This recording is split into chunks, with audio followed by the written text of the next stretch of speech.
Hello मेरे प्यारे बच्चों, फिजिका फिजिक्स चैनल पे आपका वेलकम है। ये जो हम लोग की नीट की सीरीज चल रही है, जिसमें मैंने आपको बताया था कि थ्योरी पोर्शन के वीडियो अलग बन रहे हैं, न्यूमेरिकल पोर्शन के वीडियो अलग बन रहे हैं।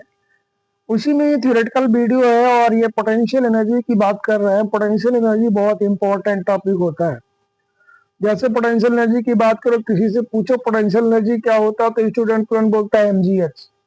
तो पहले आपको बता दें कि पोटेंशियल एनर्जी mgh नहीं, वो ग्रेविटेशनल पोटेंशियल एनर्जी होता है ना।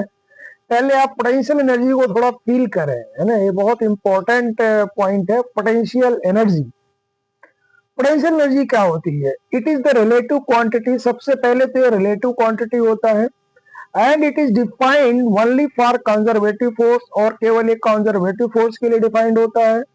The energy possessed by a body by the virtue of its position और कॉन्फ़िगरेशन। किसी भी बॉडी की जो पोजीशन है और जो कॉन्फ़िगरेशन है, उसके अकॉर्डिंग बॉडी के अंदर जो एनर्जी आती है उसको हम लोग पोटेंशियल एनर्जी कहते हैं। जैसे फॉर एग्जांपल हम लोग कहते हैं कि ग्राउंड पे पोटेंशियल एनर्जी 0 होती है और हाइट पे पोटेंशियल एनर्जी mgh होती है। तो पहली बात तो हम लोग गलत बोलते हैं, पोटेंशियल एनर्जी हमें बोलना नहीं चाहिए। वो क्या है? ग्रेविटेशनल पोटेंशियल एनर्जी है। ग्राउंड पे ग्रेविटेशनल पोटेंशियल एनर्जी क्या होती है? 0, और h हाइट पे पोटेंशियल एनर्जी mgh होती है। पोटेंशियल एनर्जी पोजीशन और कॉन्फ़िगरेशन पर डिपेंड करती है। At any point potential energy can be assume 0। किसी भी पॉइंट पे आप पोटेंशियल एनर्जी को 0 मान सकते हैं, है ना। किसी भी जगह पे पोटेंशियल एनर्जी 0 मान लो। जैसे हम लोग ग्रेविटेशन पोटेंशियल एनर्जी को अर्थ सरफेस पे 0 मान लेते हैं, ऊपर प्लस ले लेते हैं, नीचे माइनस ले लेते हैं। या किसी भी हाइट पे आप पोटेंशियल एनर्जी को 0 मान सकते हैं। मान लो आप h हाइट पे पोटेंशियल एनर्जी को 0 मान लिए, तो उस हाइट से ऊपर पोटेंशियल एनर्जी पॉजिटिव होगी, उस हाइट से नीचे पोटेंशियल एनर्जी क्या होगी? नेगेटिव होती। In case of repulsive force potential energy is positive. अगर रिपल्सिव फोर्स है तो पोटेंशियल एनर्जी पॉजिटिव होता है, और अगर अट्रैक्टिव फोर्स है तो पोटेंशियल एनर्जी नेगेटिव होता है। इसका क्या मतलब होता है? Repulsive force potential repulsive force potential energy positive, attractive force potential energy negative. पहली बात तो पोटेंशियल एनर्जी होता क्या है मैं आपको बताऊं। जैसे कहा कॉन्फ़िगरेशन पर डिपेंड करता है, तो हम ये मानते हैं कि कॉन्फ़िगरेशन तो कोई एक शेप होगा, है ना, उसका। तो उससे पहले हम ये मानते हैं कि उसके कॉन्स्टिट्यूएंट पार्टिकल्स कहाँ पे होते हैं? इन्फिनिटी पे होते हैं। आप कोई सिस्टम बना रहे हो, किसी सिस्टम को बनाने में जो वर्क डन होता है उसी की नेगेटिव वैल्यू पोटेंशियल एनर्जी कहलाती है। तो सिस्टम दो तरह से बनता है, मतलब फोर्स का जब इन्वॉल्वमेंट होगा तो सिस्टम बनेगा। तो फोर्स दो तरह का होता है, रिपल्सिव फोर्स भी होता है, अट्रैक्टिव फोर्स भी होता है। अगर रिपल्सिव फोर्स के इन्वॉल्वमेंट से सिस्टम बन रहा है तो पोटेंशियल एनर्जी पॉजिटिव होगी और अट्रैक्टिव से नेगेटिव होगी। कैसे? मैं आपको समझाता हूं। मान लीजिए कि जैसे दो मास है, दोनों इन्फिनिटी पे रखे हुए हैं। तो जब इन्फिनिटी पे कोई होता तो उसकी पोटेंशियल एनर्जी हम लोग 0 मान लेते हैं। अब एक मास को हम ले आए, ठीक, और दूसरा मास इन्फिनिटी पे है, तो अभी ये सिस्टम नहीं बना क्योंकि एक इन्फिनिटी पे एक मास आ गया है। अब एक मास जो आ गया उसको हमने फिक्स कर दिया यहाँ पे, और दूसरा मास इन्फिनिटी पे है, अभी भी सिस्टम नहीं बना हुआ है। अब क्या करेंगे? दूसरे मास को इन्फिनिटी से थोड़ा सा शिफ्ट करेंगे। जैसे इन्फिनिटी से शिफ्ट करेंगे तो पहला वाला मास उसको अट्रैक्ट करने लगेगा, क्योंकि दो मासेस हमेशा अट्रैक्ट करते हैं। तो जब अट्रैक्ट करेगा तो किधर चलने लगेगा? पहले वाले मास की तरफ। जैसे m1 m2 मान लीजिए, m1 यहाँ फिक्स हो गया, m2 इन्फिनिटी पे है, तो m2 को इन्फिनिटी से जैसे थोड़ा सा शिफ्ट करेंगे तो m2 m1 की तरफ चलने लगेगा, मतलब m1 m2 को अट्रैक्ट करने लगेगा। मतलब m2 पे फोर्स किधर लगेगा? m1 की तरफ, और वो चलने भी किधर लगेगा? m1 की तरफ। मतलब फोर्स और डिस्प्लेसमेंट दोनों सेम डायरेक्शन में हो जाएंगे। तो जब फोर्स और डिस्प्लेसमेंट सेम डायरेक्शन में होते हैं तो वर्क क्या होता है? पॉजिटिव। तो अट्रैक्टिव फोर्स हो गया, वर्क पॉजिटिव हो गया, तो पोटेंशियल एनर्जी क्या हो जाएगी? नेगेटिव। यही पॉइंट ऊपर लिखा हुआ था कि अट्रैक्टिव फोर्स में नेगेटिव होती है और रिपल्सिव फोर्स में क्या होता है? पॉजिटिव। चलिए मैं आपको पॉजिटिव का भी समझा देता हूँ। मान लीजिए हमारे पास दो प्रोटॉन है, दोनों इन्फिनिटी पे है। तो अगर दोनों प्रोटॉन इन्फिनिटी पे है तो पोटेंशियल एनर्जी 0 मानी जाती है। अब एक प्रोटॉन को ला करके कहीं पे फिक्स कर दीजिए और दूसरे प्रोटॉन को इन्फिनिटी से थोड़ा शिफ्ट करिए। तो जैसे आप इन्फिनिटी से दूसरे प्रोटॉन को शिफ्ट करेंगे पहले प्रोटॉन की तरफ, तो क्या होगा? ये पहला प्रोटॉन उसको रिपेल करेगा, आने नहीं देगा, है ना। तो जब आने नहीं देगा तो फोर्स किधर लगाएगा, पीछे की तरफ, है ना, इन्फिनिटी की तरफ। और इसको आना किधर है, आगे की तरफ। अगर सिस्टम को बनना है तो दूसरे प्रोटॉन को इसके पास में आना पड़ेगा, तो उसमें उसको क्या करना पड़ेगा, आगे लाना पड़ेगा, हमको फोर्स लगाना पड़ेगा आगे की तरफ। भैया चलो, हम उस पर फोर्स लगा रहे हैं आगे की तरफ, चल किधर रहा हो, आगे की तरफ। और वो प्रोटॉन उस पर फोर्स किधर लगा रहा, पीछे की तरफ, क्योंकि रिपेल कर रहा है। तो जो प्रोटॉन का फोर्स लग रहा है, उस वजह से जो वर्क डन होगा वो नेगेटिव होगा, हमारा वर्क पॉजिटिव होगा। वो बात अलग हो गया, क्योंकि हम फोर्स किधर लगा रहे हैं, दूसरे पहले वाले प्रोटॉन की तरफ। तो हमारा फोर्स जिधर है उधर ही डिस्प्लेसमेंट है, तो हमारा वर्क पॉजिटिव होगा। लेकिन पोटेंशियल एनर्जी सिस्टम की क्या हो जाएगी, नेगेटिव, क्योंकि जो फील्ड यहाँ पे हो रहा, प्रोटॉन प्रोटॉन के बीच में जो रिपल्सन लग रहा है, प्रोटॉन जो इलेक्ट्रिक फील्ड प्रोड्यूस कर दिया है, दूसरे प्रोटॉन पे जो फोर्स लगा रही है इलेक्ट्रिक फील्ड, वो क्या हो रहा, रिपल्सन। तो फोर्स लग रहा दूसरे प्रोटॉन पे इंफिनिटी इंफिनिटी की तरफ, और दूसरा प्रोटॉन चल किधर रहा, पहले प्रोटॉन की तरफ, माने अपोजिट डायरेक्शन में। तो यहाँ पे वर्क क्या होगा, नेगेटिव, तो पोटेंशियल एनर्जी क्या होगी, पॉजिटिव। देखिए इसको ग्राफ के माध्यम से भी नीचे समझाया गया है इस बात को। If the potential energy of any point are of any system में be positive, negative as well as zero. देखिए ऊपर जो हमने ग्राफ दिखाया है रिपल्सन फोर्स का ग्राफ दिखाया है, नीचे अट्रैक्शन फोर्स का ग्राफ दिखाया है, यू का पॉजिटिव यू का नेगेटिव। तो ये ग्राफ ये शो कर रहा है कि अगर रिपल्सन फोर्स लगेगा तो पोटेंशियल एनर्जी पॉजिटिव होगा, अट्रैक्शन फोर्स लगेगा तो नेगेटिव होगा। और ये भी दिखा रहा है कि जैसे जैसे हम आगे जाते हैं, है ना, ओरिजिन से आगे जाएंगे तो आर की वैल्यू कम होती जाएगी, आर की वैल्यू कम होती जाएगी तो फोर्स की वैल्यू कम होती जा रही है। और जैसे जैसे आर का वैल्यू ज्यादा होगा वैसे वैसे सॉरी जैसे जैसे आर की वैल्यू ज्यादा होती जा रही है, यू की वैल्यू क्या होती जा रही है, कम होती जा रही है। और जैसे जैसे आर की वैल्यू कम होती जा रही है, यू की वैल्यू क्या होती जा रही है, ज्यादा। क्लियर हो गई बात? तो इस बात को आप ध्यान में रखेंगे। नेक्स्ट पॉइंट आता है, potential energy of two proton system is positive. देखिए अभी दिखा दिया। And proton electron is negative, क्योंकि प्रोटॉन इलेक्ट्रॉन में क्या होगा, अट्रैक्शन, प्रोटॉन प्रोटॉन में क्या होगा, repulsion. If the force is repulsive, then if the separation distance between the system increases, for example between two like charges, then u potential energy decreases। जैसे दो like charges हैं तो like charges में क्या होगा, रिपल्सन होगा। और अगर उनके बीच का अगर हम डिस्टेंस क्या कर रहे हैं, इंक्रीज कर रहे हैं, तो उसकी पोटेंशियल एनर्जी क्या करेगी, डिक्रीज करेगी।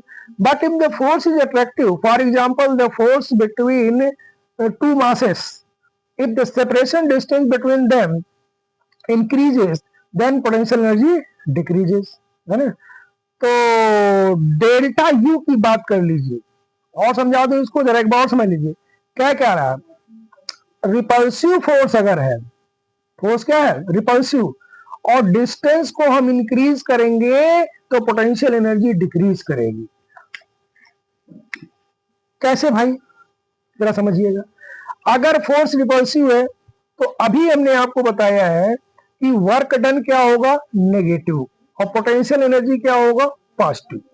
अब जरा वर्क की बात करो, रिपल्सिव है या अट्रैक्टिव है, जो भी फोर्स लग रहा है उस पे आर की बात करते हैं, है ना, आर की बात करते हैं, वर्क डन की बात करते हैं। तो जितना वो दूर रहेगा, मतलब जब उनके बीच की दूरी बहुत ज्यादा होगी, मतलब इनफाइनाइट डिस्टेंस आप मान लीजिए, तो उसमें पोटेंशियल एनर्जी क्या हो रही है, जीरो हो रही है।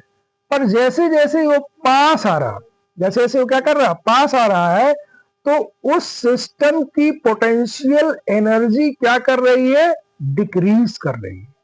उस सिस्टम की पोटेंशियल एनर्जी क्या कर रही है, डिक्रीज कर रही है। क्यों, क्योंकि नेगेटिव होगी। पहले वो जीरो था, अब वो क्या हो रही है, नेगेटिव हो रही है, तो पोटेंशियल एनर्जी क्या होगी, डिक्रीज करेगी।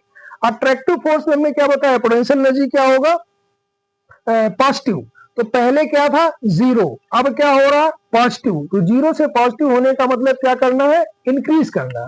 तो अगर फोर्स अट्रैक्टिव है, the force acting between the two masses, if the separation distance between them increases, the potential energy decreases। तो पोटेंशियल एनर्जी की क्या करेगी, हमारी डिक्रीज करेगी। क्लियर हो गई बात। Delta U is equal to U final minus U initial. तो डेल्टा यू पॉजिटिव होना है माने यू इंक्रीज करना है, डेल्टा यू नेगेटिव होना है माने यू डिक्रीज करना है। और डब्ल्यू सी यहाँ पे delta U is equal to minus W C होता है। डब्ल्यू सी का मतलब क्या होता है? Work done by conservative force. Work done by conservative force की हम बात कर रहे हैं, ये ध्यान रखिएगा। अब potential energy minus differential form में अगर लिखा जाए, minus d you by d r is equal to F C. मतलब पोटेंशियल एनर्जी को अगर डिस्टेंस के रेस्पेक्ट में डिफरेंशिएट कर दिया जाए तो हमें क्या मिल जाता है? फोर्स। वो भी कौन सा फोर्स मिलता है? Conservative force. और minus d you by d x क्या होगा? F x. Minus d you by d y क्या होगा? F y. Minus d you by d z क्या होगा? F z. तो अगर किसी पार्टिकल पे नेट फोर्स निकालना है हमको तो क्या करेंगे? एफ एक्स निकालने के लिए minus d you by d x, F y निकालने के लिए minus d you by d y, F z निकालने के लिए minus d you by d z कर देंगे। और नेट फोर्स होता है F x i plus F y j plus F z k. तो minus d you by d x i minus d you by d y j minus d you by d Z के कर देंगे तो हमें net force मिल जाएगा। कहने का मतलब पोटेंशियल एनर्जी को डिफरेंशिएट कर लेंगे तो हमें क्या मिल जाएगा? फोर्स। क्लियर हो गई इतनी बात? इसमें एक चीज और आपको दिखाते हैं।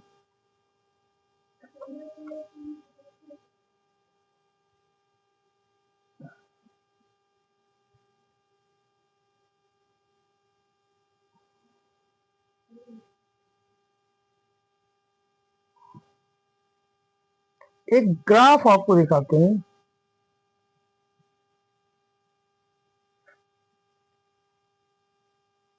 ये जरा देखिएगा, दिस इज द ग्राफ। ये लास्ट में चला गया है graph. This is the very important graph. ये पहले भी बनाया थोड़ा, उसमें टेंजेंट सही से नहीं बनी है, इसलिए ये चीज यहाँ पे आ गई है। ये देखिए, इस ग्राफ को जरा देखिएगा। ये जो व्हाइट कलर वाला है ये ग्राफ दिख रहा है आपको, और रेड कलर वाले जो लाइन है ये आपको नीचे दिखा रहा है, डिस्टेंस वाली एक्सिस पे आ रहा है। और ये जो पिंक कलर वाली लाइन दिख रही है आपको, अगर ध्यान से देखें तो ये टेंजेंट है। ये पोटेंशियल एनर्जी और आर का ग्राफ है। जरा इसको ध्यान से समझिएगा, ये ग्राफ बहुत इंपॉर्टेंट है। मान लीजिए किसी चीज का यू और आर का ग्राफ हमको इस तरह से मिल गया, व्हाइट वाला जो है, इसमें हमने पॉइंट्स दिखा रखे हैं, ए है, बी है, सी है, डी है, ई है, जी है, एच है। तो हमने ए पॉइंट पे देखिए एक टेंजेंट ड्रॉ किया है, पिंक लाइन दिख रही है।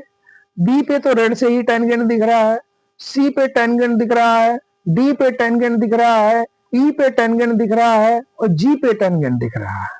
ठीक है। और एच के बाद ये ग्राफ रेड वाला जो लास्ट वाला ग्राफ है, ये जी और एच के बीच में व्हाइट वाला और आगे रेड वाला भी ये ग्राफ का ही पार्ट है ना, और रेड कलर से दिखाया है अलग से क्योंकि वो कांस्टेंट है ना। तो अब आप जरा देखो, ए पॉइंट पे अगर हम टेंजेंट ड्रा कर रहे हैं तो इसका स्लोप हमको क्या दिख रहा है? 90 से ज्यादा। स्लोप क्या होता है? एक्स एक्सिस से जो एंगल बनाता है। तो ये जो पिंक लाली लाइन है, इसको अगर हम नीचे मिला देंगे तो एंगल 90 से ज्यादा दिखेगा। बी वाले पे देखिए, ये डिस्टेंस के पैरेलल हो गया है ना। डिस्टेंस के माने एक्स एक्सिस, अगर इसको मान ले, इसको वाई मान ले, तो एक्स एक्सिस के पैरेलल हो गया बी पे ग्राफ। और सी पे अगर हम ग्राफ की बात करें तो देखिए वो एक्यूट एंगल बना रहा है, उसको पीछे बढ़ा देंगे आर पे तो एक्यूट एंगल बनेगा। डी वाले को पीछे बढ़ा देंगे तो एक्यूट एंगल बनेगा। ई वाले की अगर हम बात करें तो देखिए वहां पे जीरो दिख रहा है ना, मतलब पैरेलल हो गया। जी पे देखिए तो हमको ऑब्ट्यूस एंगल फिर दिख रहा है। और एच पे अगर देखें तो एच के बाद तो कांस्टेंट ये हो गया है। तो ये स्लोप जो है, जो हमने टेंजेंट ड्रा किया है, ये क्या बताता है? D you by d r. और d you by d r की वैल्यू हमारी क्या होती है? F. Minus d you by d r हमारा क्या होता है? एफ। तो ए पे देखिए minus d you by d r अगर निकालेंगे तो क्या आएगा? Negative. Minus d you by d r निकालेंगे तो क्या आएगा? पॉजिटिव।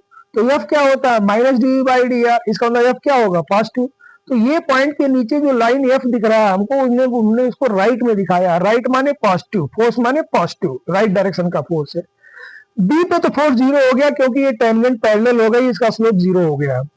सी पर देखिए, सी पे डी बाई डी आर क्या होगा, पॉजिटिव, और डी पर भी डी बाई डी आर क्या होगा, पॉजिटिव, क्योंकि यहाँ पे स्लोप 90 डिग्री से कम दिख रहा है। तो D by d are positive है, लेकिन minus d by d are क्या होगा, नेगेटिव, और यही हमारा क्या होता है, एफ। इसका मतलब ये हुआ कि सी पॉइंट पर और डी पॉइंट पे फोर्स का डायरेक्शन क्या होगा, लेफ्ट में। मतलब राइट को हमने यहाँ फोर्स पॉजिटिव दिखाया, लेफ्ट को हमने नेगेटिव दिखाया है। ई पर फिर फोर्स हमारा क्या हो गया, 0। और जी पर आ जाइए, फिर जी पे एक्यूट एंगल, ऑब्ट्यूस एंगल बन रहा है। ऑब्ट्यूस एंगल का मतलब डी बाई डी आर हो गया negative, minus d by d are क्या हो गया, पॉजिटिव। तो एफ की वैल्यू कितनी हो, किधर हो जाएगी, पॉजिटिव, तो राइट में हो जाएगी।